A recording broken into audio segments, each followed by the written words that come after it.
So Leo, your week commencing the 30th of December forecast continues to see that big opposition between the retreating Mars in your sign and Pluto in your opposite sign. If there is a situation that's rather highly strung around a relationship matter, it could reach a peak on Friday, because then Venus, the planet of relating, which is agitating with Uranus, the planet of freedom, all this week, then moves into a part of your chart which is very much more to do with the karmic outcome. Now, in a more practical way, it's possible around shared finances that some kind of big improvement can start to shape up by the end of this week. But if there is a situation where you both feel very, very set in your stances towards one another, it really could be a deal breaker.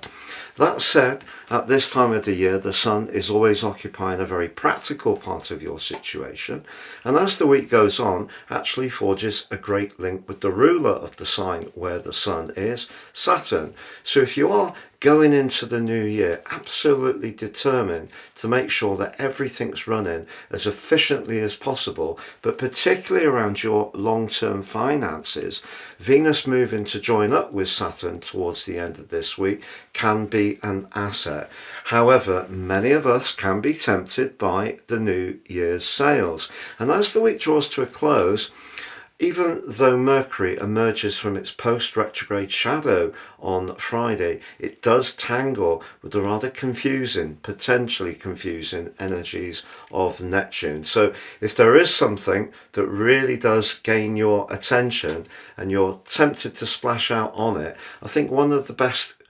questions you can ask yourself is, will it have some kind of practical benefit to you as well as some kind of aesthetic attraction? So if there is something, whether it's a car or holiday, some new clothes that does seem to be very keenly priced, think about the practicalities. That will help you to work your way through that potentially confusing and mysterious ending to the week. But when it comes to something you feel very, very strongly about around a relationship, it may be that you don't want to budge. Now, on the other side of the equation, if there's something you're very excited about that's very creative, the link between the North Node, the point of destiny, but also Mars and Pluto this week suggests if you're able to collaborate with people and yet at the same time do something that's different and more enterprising, that could be an area of exciting growth. And if you've yet to watch your deep dive video,